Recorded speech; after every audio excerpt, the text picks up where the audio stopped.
चलो स्टार्ट करते हैं केमिकल इक्विलिब्रियम। केमिकल इक्विलिब्रियम का लेक्चर नंबर 6 है आज, ठीक है। तो लास्ट लेक्चर में हमने पढ़ा था बच्चा, बहुत ही इंपॉर्टेंट टर्म्स पढ़ा था, that is degree of dissociation.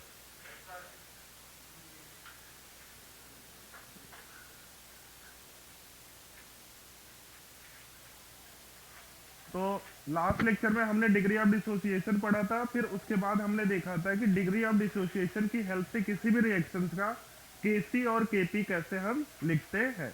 ये सारा दोनों पार्ट आपको समझ में आ गया था? बोलो। डिग्री ऑफ डिसोसिएशन में मैंने आपको बताया था कि कोई भी रिएक्शन होता है कैसे टूटता है। तो कोई भी रिएक्शन होता है ये दो पार्ट में टूटता है। First T equal to zero जिसको इनिशियल लेवल बोलते हैं, एंड जो सेकेंड होता है फाइनल लेवल जिसको बोलते हैं किसी टाइम इंटरवल पे, ठीक है। तो ये कल हमने सीख लिया था किसी भी रिएक्शन का डिग्री ऑफ डिसोसिएशन कैसे हम लिखते हैं। चलो आज का क्लास हम स्टार्ट करते हैं। ये केमिकल इक्विलिब्रियम का लास्ट टॉपिक है, ठीक है। तो that is Lee Chatelier principal. तो आज का जो फर्स्ट टॉपिक है that is Lee Chatelier principal.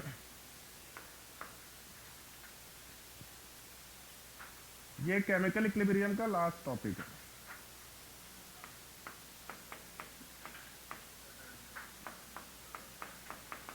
Lee Chatelier principal.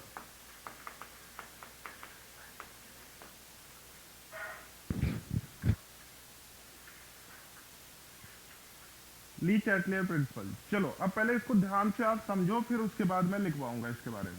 Basically Lee Chatelier principal एक साइंटिस्ट है ली चैटलियर नाम से। उन्होंने क्या किया, रिवर्सिबल रिएक्शंस के बारे में कुछ कमेंट किया था, ठीक है। जैसा कि मैंने आपको फर्स्ट डे बताया था कि इस चैप्टर में हम क्या करते हैं, रिवर्सिबल रिएक्शंस के बारे में पढ़ते हैं, ठीक है।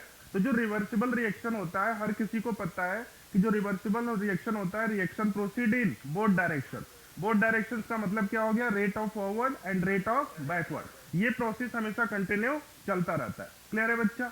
तो इसी रिवर्सिबल रिएक्शंस के बारे में ली चैटलियर ने कुछ कुछ कमेंट किया था, ठीक है।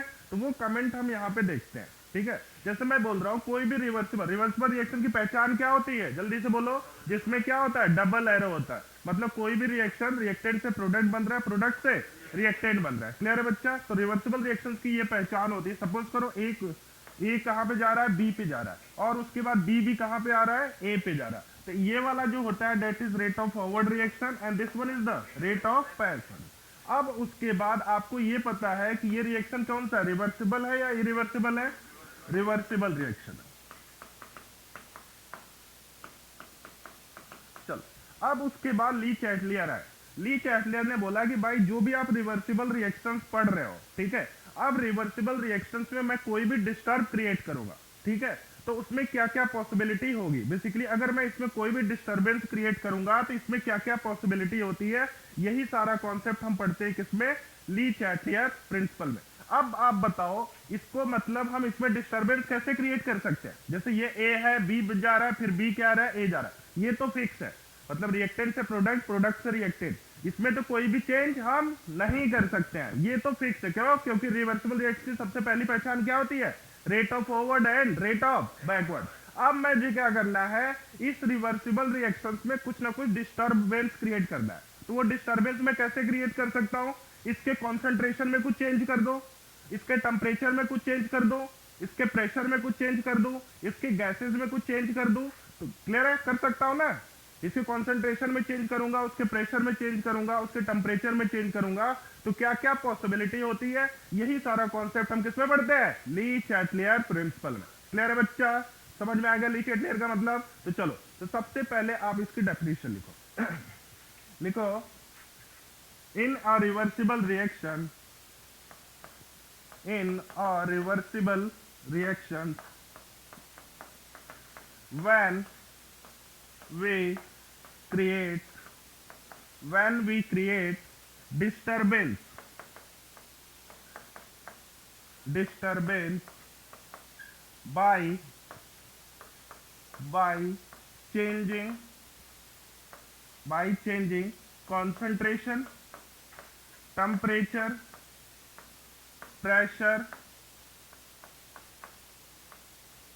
pressure gases gases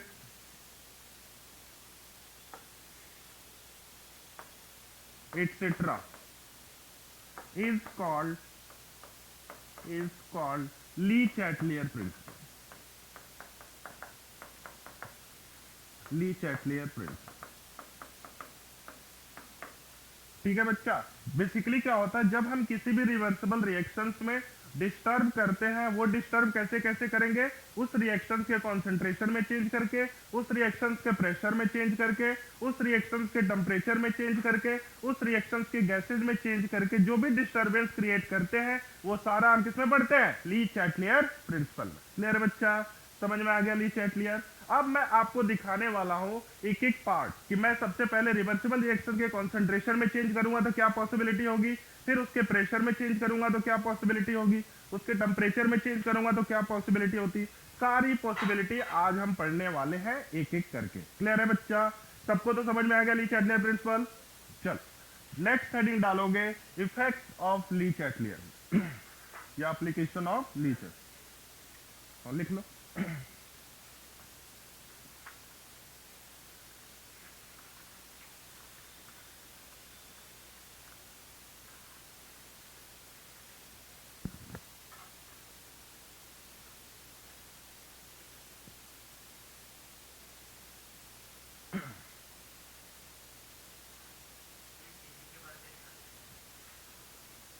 By changing concentration, temperature, pressure, gases, etc. is called Le Chatelier principle.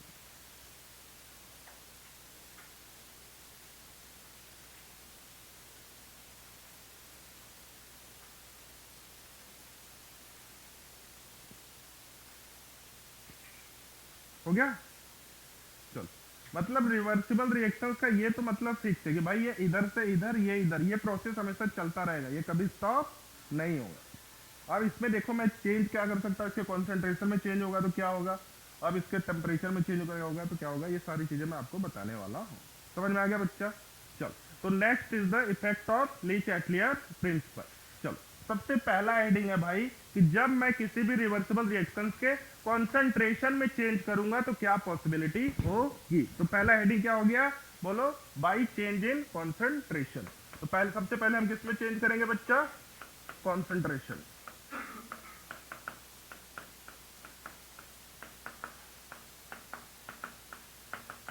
चलो बच्चा ध्यान से देखो, बस इसको समझना, ठीक है।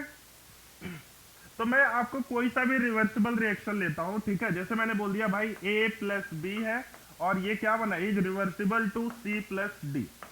ये कौन सा रिएक्शन है, जल्दी से बोलो, रिवर्सिबल रिएक्शन है। तो ये बच्चा रेट ऑफ फॉरवर्ड हो गया और रेट ऑफ बैकवर्ड हो गया। और अपना टॉपिक है कि भाई मेरे को कॉन्सेंट्रेशन में चेंज करना है इसकी, ठीक है। तो क्या क्या पॉसिबिलिटी होगी हम यहाँ पे देखने वाले हैं। चल ध्यान से देखो, इधर बोर्ड पे देखो। तो सबसे फर्स्ट टाइम मैं क्या कर रहा हूं, इसके कॉन्सेंट्रेशन में देखो, ये कुछ चीजें तो फिक्स है, उसको कोई भी चेंज नहीं कर सकता। जैसे इसमें ये इधर से इधर गया, इधर से इधर आया, इसमें तो आपको कोई भी चेंज नहीं करो, that is the fix. Clear है। जैसे मैं एक कॉमन एग्जांपल ले रहा हूं, ठीक है। जैसे आप सपोज करो कि आपको घर जाना है, घर जाना है मतलब हॉस्टल जाना है, that is the fix. Clear है। अब आपको क्या करना पड़ेगा, अब नॉर्मल टाइम से सपोज करो 5 मिनट्स में जा रहे हो, यहां से आपको हॉस्टल जाने में आपको सपोज करो 1 मिनट लग रहा है। क्लियर है। और आपको घर जाना फिक्स है। अब अचानक किसी दिन क्या हुआ, रास्ते में कोई आपको दिक्कत हो गई, ठीक है, जैसे कुछ कोई दिक्कत हो गया, लेकिन आपको घर जाना तो फिक्स है। तो जो दिक्कत आई वो क्या हो गया, एक तरह का डिस्टर्बेंस क्रिएट हो गया। वो क्या हो गया, वो जो दिक्कत हुई वो डिस्टर्बेंस क्रिएट हो गया, लेकिन आपको घर जाना फिक्स है। तो कोई भी डिस्टर्बेंस अगर क्रिएट होगा तो आप क्या करोगे, थोड़ा सा जो जहां 1 मिनट में पहुंचते थे उसके बाद क्या करेगा, थोड़ा सा टाइम ज्यादा लग जाएगा, लेकिन तेरे को हॉस्टल तो जाना ही जाना है, तो क्या कर सकता है, थोड़ा अपना रास्ता चेंज कर लेगा। क्लियर है। तो वही वो एक तरह से जो दिक्कत हुई वो दैट इज द डिस्टर्बेंस। तो वही सेम प्रोसेस रिवर्सिबल रिएक्शंस में होता है। क्लियर बच्चा। तो चल, तो एक एक करके अभी बस मैं कंसंट्रेशन को फोकस कर रहा हूं। तो कंसंट्रेशन का मतलब आपको पता है, या ये वाला process concentration of reactant, and this process is called concentration of product. चल ध्यान से सुन, पहला होता है कि भाई अगर मैं कंसंट्रेशन में इसमें क्या करूंगा, इंक्रीज करूंगा, तो रिएक्शन क्या तुरंत भाग जाएगा फॉरवर्ड डायरेक्शन। पहला पॉइंट क्या है, concentration of reactant increases, reaction goes to the forward direction. If concentration of product increases, reaction goes to the backward direction. लेकिन इनका फिक्स है, forward and backward is the fix. Clear है बच्चा, समझ में आया पहला पॉइंट? पहला पॉइंट इज द बोल if concentration of reactant increases, अगर तू इंक्रीज करेगा रिएक्शन क्या करेगा, तुरंत भागेगा इधर। अगर इसको इंक्रीज करेगा रिएक्शन इधर भागेगा। क्लियर है बच्चा? तो कॉन्सेंट्रेशन में चेंज करेंगे तो क्या करेगा, रिएक्शन या तो फॉरवर्ड भागेगा या तो बैकवर्ड भागेगा। बस यही इसमें हम पढ़ते हैं। तो पहला पॉइंट क्या लिखे वो लिखो। अब ये कॉन्सेंट्रेशन का मतलब, ये कॉन्सेंट्रेशन वाले प्रोसेस को अगर तू इंक्रीज करेगा तो रिएक्शन तुरंत भाग जाएगा फॉरवर्ड में, और इस पे को इंक्रीज करेगा तो इधर बैकवर्ड भाग जाएगा। हाँ हाँ, तो ये रिएक्टेंट का कॉन्सेंट्रेशन की बात हो रही है। तो रिएक्टेंट के कॉन्सेंट्रेशन को इंक्रीज करोगे। ये दोनों देखो, ये रिएक्टेंट होता है और ये क्या होता है, प्रोडक्ट होता है। अगर आप कॉन्सेंट्रेशन ऑफ रिएक्टेंट को बढ़ाओगे, क्लियर है, तो हाँ, इसको मात्रा बढ़ाओगे तो ये किधर भागेगा, इधर भागेगा, और इसको बढ़ाओगे तो इधर भागेगा। इसमें लिखो first point, if concentration of reactant increases reaction goes to the forward direction. First point is the, अरे लिखवाया ना पहला heading, if change in concentration, मतलब कॉन्सेंट्रेशन में अभी भी हम बस चेंज कर रहे हैं, ठीक है। तो first point is the if concentration of reactant increases, बोलो, reaction goes to forward direction।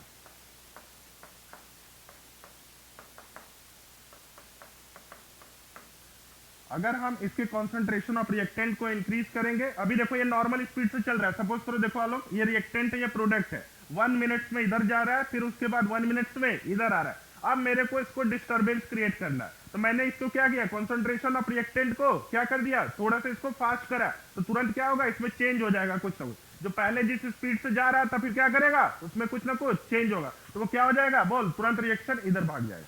Clear है? तो अगर मैं कॉन्सेंट्रेशन ऑफ रिएक्टेंट को इंक्रीज कर रहा हूं तो रिएक्शन फॉरवर्ड डायरेक्शन में जाएगा। अगर मैं कॉन्सेंट्रेशन ऑफ प्रोडक्ट को इंक्रीज करूंगा तो reaction goes to the backward direction. तो सेकंड पॉइंट क्या हो जाएगा बच्चा, next, if concentration of product increases, basically देखो इसमें बस हम यही देखते हैं डिस्टर्बेंस, मतलब वो डिस्टर्बेंस करेंगे, क्रिएट करेंगे खुद से, फिर उसमें क्या क्या पॉसिबिलिटी होगी, बस आपको यही पॉइंट इसमें देखना पड़ता है। इफ चेंज क्या लिखा, if concentration of product increases reaction goes to backward direction,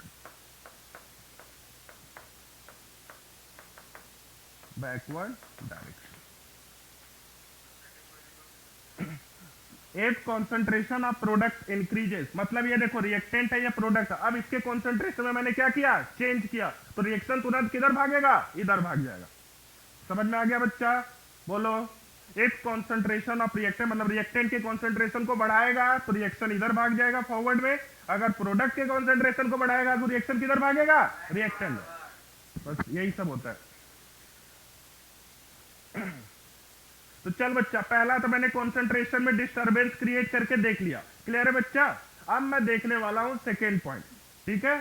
तो सेकेंड पॉइंट नोट करो, बाय चेंज इन कैटलिस्ट, ये कैटलिस्ट में डाल दो, ये समझ में आया कि नहीं ये वाला, बोलो हेलो, क्लियर है। चलो, second point is the by adding catalyst. अब हम क्या करने वाले हैं, किसी भी रिवर्सिबल रिएक्शंस में कैटलिस्ट को ऐड करेंगे। तो कैटलिस्ट को ऐड करेगा, फिर एक तरह का डिस्टरबेंस क्रिएट होगा कि नहीं होगा। पहले नॉर्मल रिएक्शन से बढ़ रहा है, रिएक्टेंट से प्रोडक्ट, प्रोडक्ट से रिएक्टेंट जा रहा है, अब मैंने उसमें क्या किया, कैटलिस्ट डाल दिया। कैटलिस्ट एक तरह का क्या होता है, पॉइजनस फॉर्म होता है, समझ में आ गया ना बच्चा। तो वो क्या करेगा, रिवर्सिबल रिएक्शंस को डिस्टर्ब करेगा। तो अब जब डिस्टर्ब करेगा तो क्या क्या पॉसिबिलिटी होगी, अब हम यहाँ पे देखने वाले हैं। तो अब मैं क्या कर रहा हूँ, second point is the by adding catalyst. तो चलो भाई सेम प्रोसेस लेते हैं, A plus B is reversible to C plus B. ध्यान से देखना, इसको बहुत अच्छे से समझा रहा हूं। कैटलिस्ट का मतलब आपको पता होता है, कैटलिस्ट क्या होता है, रिएक्शंस को बेसिकली क्या करता है, खराब, हाँ मतलब वो चेंज कर देता है जिस स्पीड से, मतलब इधर से जा रहा है, ठीक है, मतलब इधर से सपोज करो रिएक्टेंट से प्रोडक्ट 5 मिनट्स में जा रहा है, ठीक है। अब इसमें तूने कैटलिस्ट डाल दिया, ये क्या करेगा, इसकी स्पीड को क्या करेगा, चेंज कर देगा। तो एक तरह का ये भी डिस्टर्बेंस हो गया कि नहीं हो गया। चलो अब ध्यान से सुनो, इसको मैं बहुत अच्छे से समझा रहा हूं। तो वो मैं आपको बताने वाला हूं सारी चीजें। ये कोई रिवर्सिबल रिएक्शन है, ठीक है। अब ये क्या कर रहा है, रिएक्टेंट से प्रोडक्ट जा रहा है 1 मिनट में, क्लियर है। और फिर उसके बाद प्रोडक्ट से रिएक्टेंट भी क्या जा रहा है, 1 मिनट में जा रहा है। अब इसके बाद तेरे को इसमें ये नॉर्मल प्रोसेस चल रहा है 1 मिनट में, रिएक्टेंट प्रोडक्ट प्रोडक्ट रिएक्टेंट। अब तेरे को क्या करना है, इसमें डिस्टर्बेंस क्रिएट करना है। तो पहला डिस्टर्बेंस तूने उसके कॉन्सेंट्रेशन में चेंज करके कर दिया, क्लियर है, और उसका रिजल्ट भी तुमने देख लिया। अब उसके बाद दूसरा डिस्टर्बेंस तू कर रहा है कि ये इस रिवर्सिबल रिएक्शन में तूने क्या किया बच्चा, कैटलिस्ट डाल दिया। अब ये प्रोसेस चल रहा है, रिएक्टेंट से प्रोडक्ट प्रोडक्ट से रिएक्टेंट। अब इसमें तुमने कैटलिस्ट को ऐड किया। जब इसमें तुम कैटलिस्ट को ऐड करोगे बच्चा, तो जो नॉर्मल स्पीड थी 1 मिनट वाली, उसमें क्या हो जाएगा, चेंज आएगा। तो वो चेंज क्या हो जाएगा, या तो वो बहुत फास्ट हो जाएगा, या तो क्या हो जाएगा, बिल्कुल स्लो हो जाएगा, लेकिन चेंज होगा ही होगा। समझ में आ गया बच्चा। चलो जैसे कॉमन मैं बता रहा हूं, कॉमन एग्जांपल आपके हॉस्टल वाला ही दे रहा हूं। सपोज करो कि आपको वही 1 मिनट में हॉस्टल जाने में टाइम लग रहा है, और रास्ते में क्या हो गया, आग लग गई, ठीक है। तो आपको दो पॉसिबिलिटी है, और हॉस्टल भी पहुंचना 1 मिनट में बहुत जरूरी है, मेरे बच्चा। तो तू क्या करेगा, कुछ बच्चे रहेंगे वो वेट करेंगे कि भाई आग जब खत्म हो फिर उसके बाद मैं हॉस्टल जाऊंगा। अब उसके बाद कुछ बच्चे जो जल्दीबाजी करेंगे वो कहेंगे यार अभी आग तो नीचे, चलो चलो इसको जंप करके निकल जाते हैं, ठीक है। तो दो पॉसिबिलिटी होती है। अब क्या होगा, जो लेकिन उसमें कुछ चेंज आ जाएगा। क्या चेंज आएगा, जो नॉर्मल डेली जो तुम जिस स्पीड से जाते थे उसमें कुछ ना कुछ चेंज हो जाएगा। या तो तू क्या करेगा, हॉस्टल मतलब भागेगा पहले दौड़ के कि आग लगने वाली, चलो भाग जाते हैं, या तो तू बिल्कुल शांति से एकदम आराम से जाएगा, ठीक है। इसमें दो पॉसिबिलिटी होती है। जब किसी भी रिवर्सिबल रिएक्शन में तू कैटलिस्ट डालेगा तो वो क्या हो जाएगा, या तो बहुत फास्ट हो जाएगा या बिल्कुल स्लो हो जाएगा। समझ में आ गया बच्चा। तो लिखो इसमें पूरा लिखो, मैं स्टेटमेंट पूरा लिखवा रहा हूं। On adding catalyst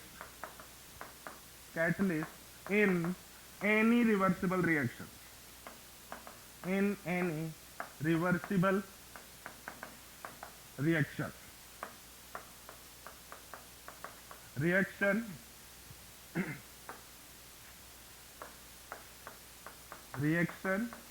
may be very fast or may slow। इसमें भी एक तरह का डिस्टरबेंस क्रिएट कर लिया, ठीक है। पहले जिस स्पीड से जाता था अब उससे क्या हो जाएगा, या तो बहुत फास्ट हो जाएगा या तो बच्चा उससे स्लो हो जाएगा। तो ये तूने दूसरा डिस्टरबेंस भी देख लिया।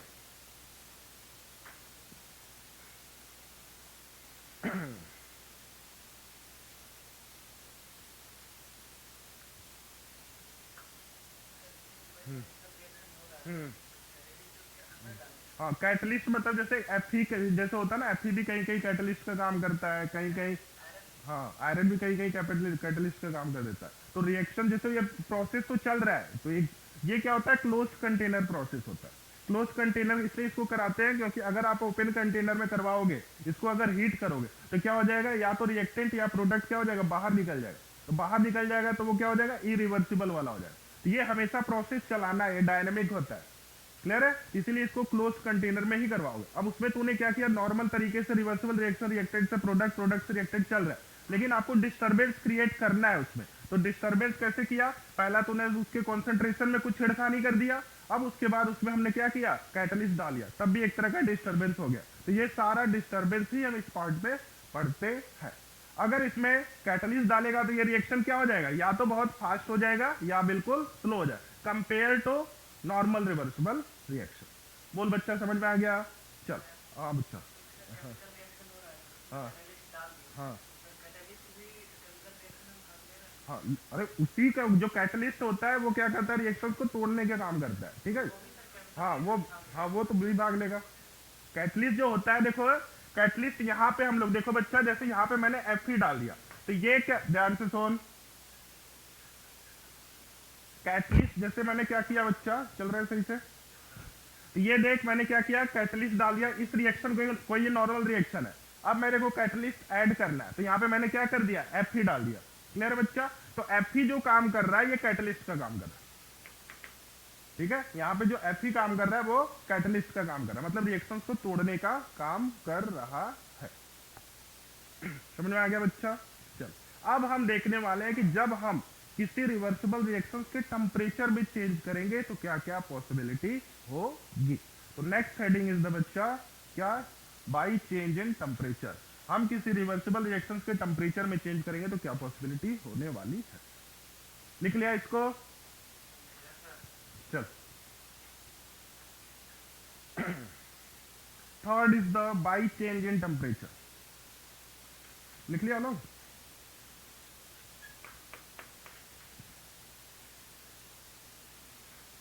Change in temperature.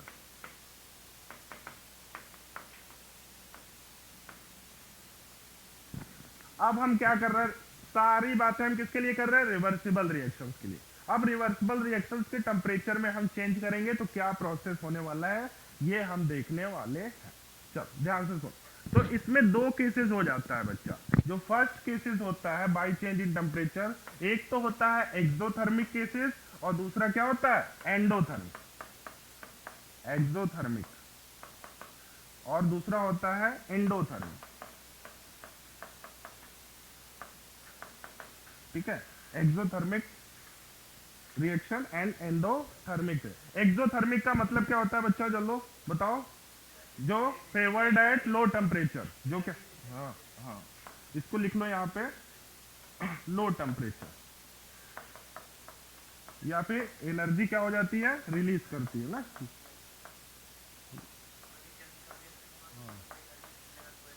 हाँ अब ये क्या हो जाता है इसमें बताओ, एंडोथर्मिक में क्या होता है, हाई टेम्परेचर पे होता है ये, और ये एनर्जी को एब्जॉर्ब करती है।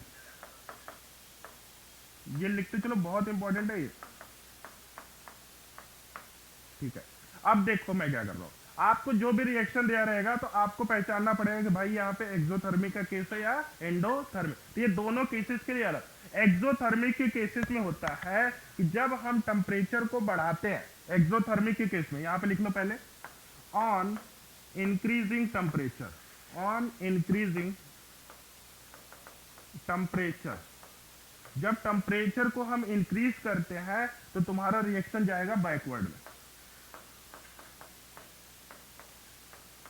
On increasing temperature reaction goes to the backward. अब उसी तरह यहां पे ऑन डिक्रीजिंग टेम्परेचर रिएक्शन कहां भागेगा बच्चा, फॉरवर्ड। ये लिखेगा कि उसमें टेम्परेचर इंक्रीज कर रहा है या डिक्रीज कर रहा है।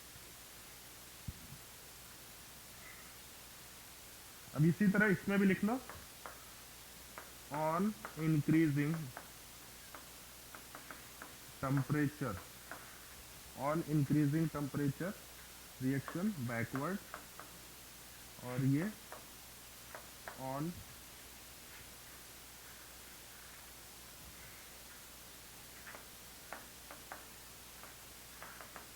डिक्रीजिंग टेम्परेचर रिएक्शन कहां आ गया बच्चा, फॉरवर्ड। चलो अब मैं आपको दिखाने वाला हूं कि कैसे कैसे क्वेश्चन वो पूछ सकते हैं। ये बहुत ही इजी प्रोसेस होता है। आपको देखो बच्चा, सबसे पहले आपको पहचानना पड़ेगा कि आपका रिएक्शन कौन है, exothermic cases and endothermic cases. ठीक है, अगर एक्सोथर्मिक केसेस होगा तो उसमें क्या करेगा, टेम्परेचर को इंक्रीज करेगा तो रिएक्शन बैकवर्ड भागेगा, अगर टेम्परेचर को डिक्रीज करेगा तो रिएक्शन फॉरवर्ड भागेगा। और एंडोथर्मिक के केसेस में क्या होता है कि एनर्जी एब्जॉर्ब करती है। ठीक है, अब इसमें क्या करेगा, अगर टू टेम्परेचर को इंक्रीज करेगा तो ये बैकवर्ड में भागेगा, ठीक है, और टेम्परेचर को डिक्रीज करेगा तो ये फॉरवर्ड में भागेगा। किसमें, हाँ क्या बोल रहा है, देखना एक बार।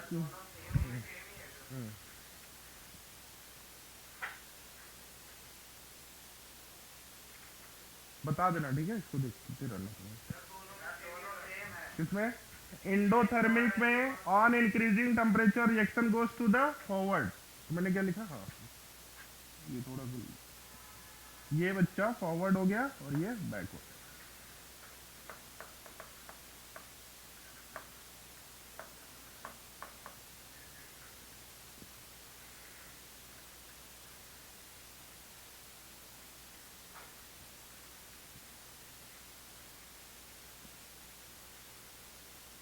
समझ में आ गया? ये बच्चा देखो तेरे को पहचान, एक्सोथर्मिक एंडोथर्मिक, एक्सोथर्मिक वाला केस अलग लोगे और एंडोथर्मिक वाला केस अलग लोगे। अब इस पे मैं क्वेश्चन सारे पे मैं करवाने वाला हूँ, पहले एक बार पूरा हो जाए। अब हम देखने वाले हैं कि जब किसी भी रिवर्सिबल रिएक्शंस के प्रेशर में चेंज करते हैं तो क्या क्या पॉसिबिलिटी होती है। ये लिख लिया?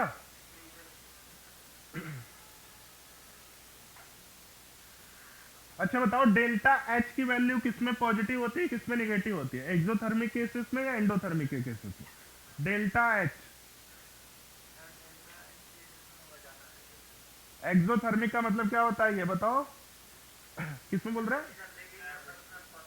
हाँ तो ये क्या होता है, इसमें डेल्टा एच रिलीज करता है ना, तो डेल्टा एच की वैल्यू इसमें निगेटिव होगी ना, और इसमें क्या होती है, डेल्टा एच की वैल्यू पॉजिटिव। चलो एक क्वेश्चन कराता हूँ, देखो आपको और अच्छे से समझ। थर्ड पहले कर लो, चेंज इन प्रेशर। अगर मैं किसी रिवर्सिबल रिएक्शंस के प्रेशर में चेंज करता हूं तो क्या पॉसिबिलिटी होती है? Third is the change in pressure.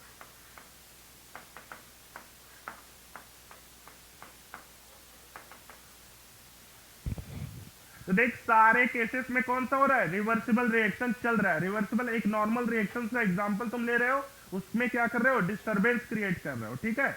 अब मैं क्या कर रहा हूं, उसके प्रेशर में चेंज करूंगा, तो लिख लो ऑन इंक्रीजिंग प्रेशर। अगर किसी रिवर्सिबल रिएक्शंस के प्रेशर में चेंज करोगे तो क्या पॉसिबिलिटी होगी, on increasing pressure, pressure on increasing pressure reaction goes to, reaction goes to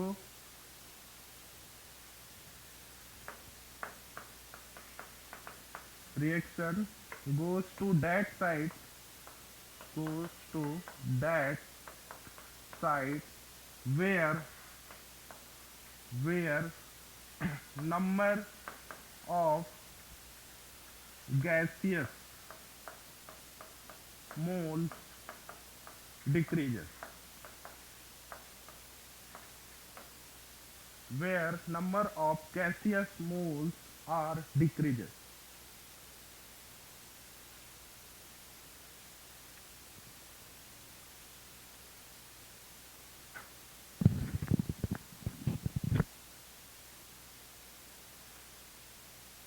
चलो अब मैं इसका एग्जांपल बता रहा हूं, ठीक है, इसको लिख लिया?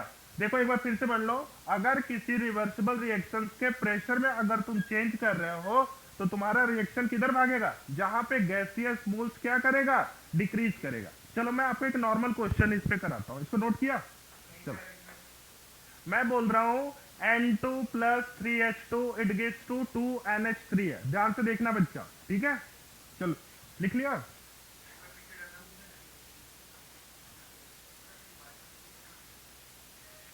रिएक्शन लिखो N2 plus 3H2 it gives to 2NH3।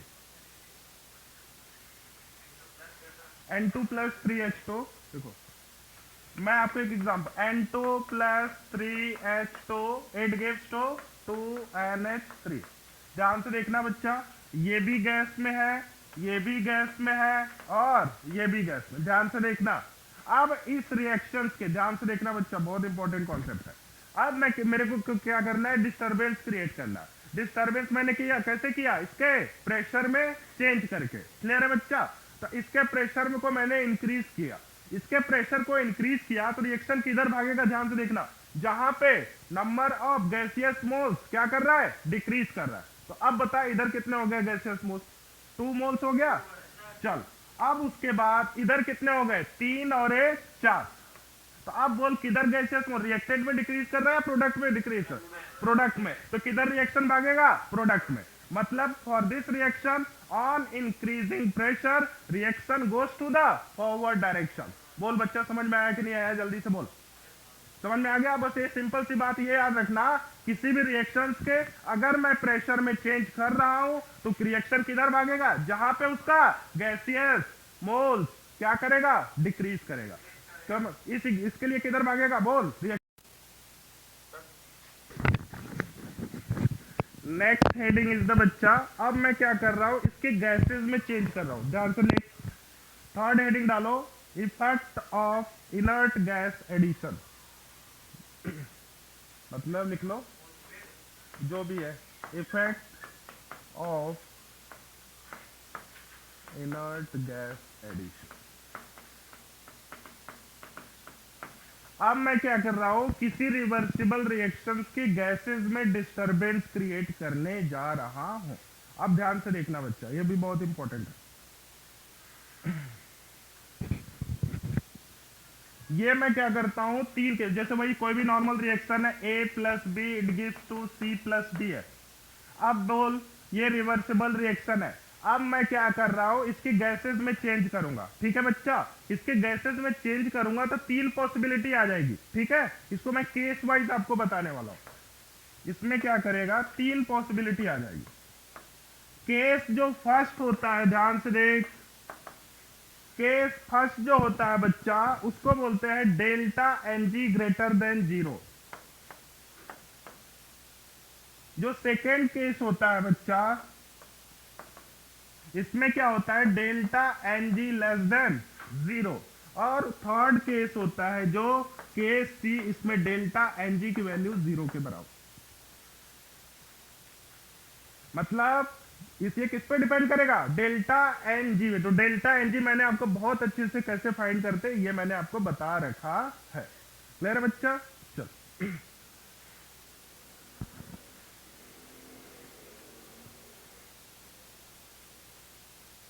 देख, कोई भी रिवर्सिबल रिएक्शन दिया है, उसका तू बच्चा डेल्टा एन जी बहुत इजीली फाइंड कर सकता है कि नहीं करेगा। अगर डेल्टा एन जी की वैल्यू क्या आएगी, ग्रेटर देन जीरो आएगी, तो रिएक्शन किधर भागेगा। लिखना बंद करो, लिखना बंद कर सारे, इधर देख।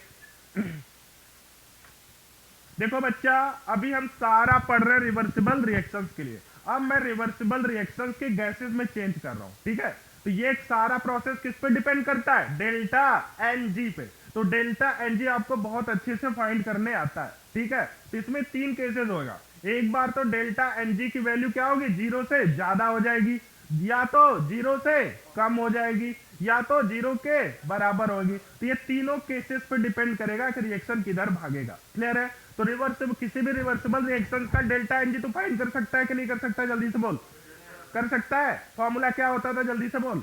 Stoichiometric coefficient of gaseous product minus stoichiometric coefficient of reactant. Clear है बच्चा? चल, अब उसमें जो फर्स्ट केस होता, अगर तेरा डेल्टा एनजी की वैल्यू जीरो से ज्यादा आए गई तो रिएक्शन तेरा फॉरवर्ड डायरेक्शन में भागेगा। क्लियर है बच्चा? तो पहला कंडीशन क्या हो गया, फॉरवर्ड डायरेक्शन। कब आएगा, जब डेल्टा एनजी की वैल्यू, डेल्टा बोल, जीरो से बड़ी आएगी या छोटी आएगी, बड़ी आएगी। पहला पॉइंट इज क्लियर। चलो सेकेंड पॉइंट पे आ जाओ। डेल्टा एनजी की वैल्यू अगर जीरो से कम आएगी तो तेरा रिएक्शन किधर भागेगा बच्चा, बैकवर्ड।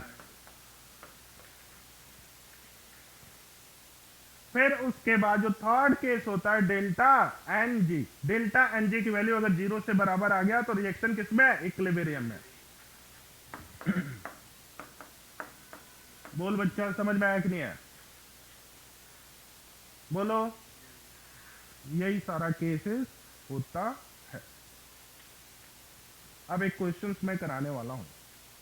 कितने केसेस पढ़ लिया, फर्स्ट हमने कॉन्सेंट्रेशन में चेंज करके देख लिया, सेकेंड हमने कैटलिस्ट डाल के देख लिया, थर्ड हमने टेम्परेचर में चेंज करके देख लिया, फोर्थ प्रेशर में चेंज करके देख लिया, एंड फिफ्थ हमने गैसेस में चेंज करके भी देख लिया। क्लियर बच्चा? बस इतनी पॉसिबिलिटी होती है। अब इस पे मैं आपको क्वेश्चंस कराने वाला हूं। हो गया?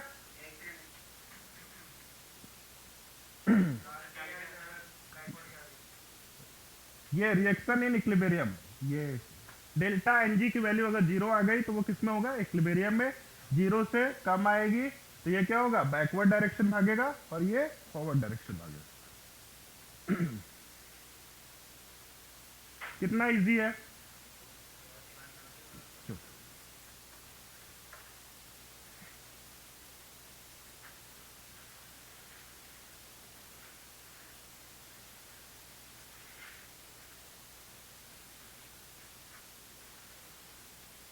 चलिए, केमिकल वाला पूरा पार्ट हो गया है, मैं इस पे एक क्वेश्चन कराता हूँ। बोलो, सारा पॉइंट समझ में आ गया आपको? चलो एक बार मेरे साथ बोलते रहो सारे बच्चे, चलो बिल्कुल एक्टिव हो जाओ। बिल्कुल एक्टिव हो जाओ और मेरे साथ बोलना है सबको।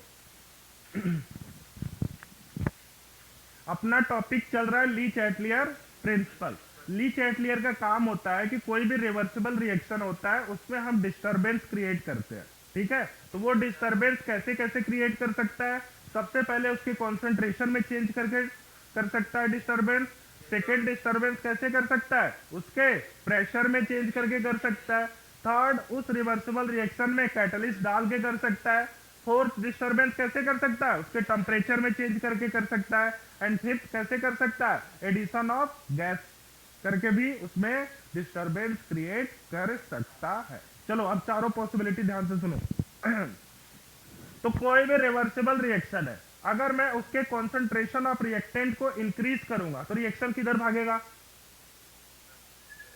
Forward direction. मतलब रिएक्टेंट को, भाई ऑब्वियस सी बात है, ये रिएक्टेंट है, ये प्रोडक्ट है, इसको बढ़ाएगा तो इधर भागेगा कि नहीं भागेगा? अगर इसको भागेगा तो इसको बैकवर्ड। बस यही होता है। समझ में आ गया कॉन्सेंट्रेशन वाला पार्ट।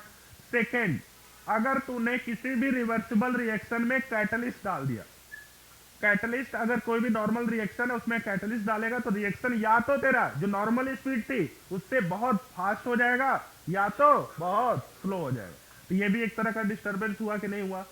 चल, अब उसके बाद थर्ड पॉइंट, तूने उसके किसी भी रिवर्सिबल रिएक्शन के प्रेशर में चेंज कर दिया। नॉर्मल स्पीड से रिएक्टेंट प्रोडक्ट हो रहा था, उसके प्रेशर में चेंज किया, तो ये भी एक तरह का डिस्टरबेंस हुआ कि नहीं? अब उसमें क्या चेंज हुआ? बोल, अपना रिएक्शन किधर भागेगा? Reaction goes to the where number of gaseous moles decreases. Reaction किधर भागेगा? अगर इधर डिक्रीज कर रहा है तो इधर भागेगा, अगर इधर कर रहा है तो इधर भागेगा। समझ में आ गया बच्चा? चल, फिर उसके बाद तूने टेम्परेचर में चेंज किया। टेम्परेचर में कैसे चेंज किया? इसमें दो प्रोसेस, अगर एक्सोथर्मिक का प्रोसेस है, ध्यान से सुन, तो टेम्परेचर इंक्रीज करे पर रिएक्शन किधर भागता है? बैकवर्ड। अगर टेम्परेचर को डिक्रीज करेगा तो फॉरवर्ड। लेकिन एंडोथर्मिक में क्या होता है बच्चा? टेम्परेचर को इंक्रीज करोगे तो reaction goes to the forward, और टेम्परेचर को डिक्रीज करेगा तो बैकवर्ड। चल, फिर उसके बाद तूने गैसेस वाला केसेस देखा, ठीक है। किसी रिवर्सिबल रिएक्शन के गैसेस में अगर हम चेंज करते हैं तो वो किस पे डिपेंड करता है? डेल्टा एन जी पे। डेल्टा एन जी अगर तेरा जीरो से बड़ा आ रहा है, डेल्टा एन जी की वैल्यू अगर जीरो से बड़ा आ रही है तो रिएक्शन किधर भागेगा? फॉरवर्ड डायरेक्शन में। तो डेल्टा एन जी फाइंड करने आता है कि नहीं आपको? जल्दी से बोलो।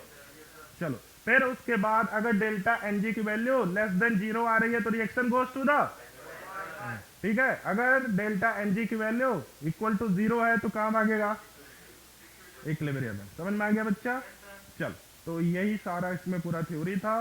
अब हम इस पे क्वेश्चंस करना है, ठीक है, ये मैं आपको करा दूंगा कल के लेक्चर में।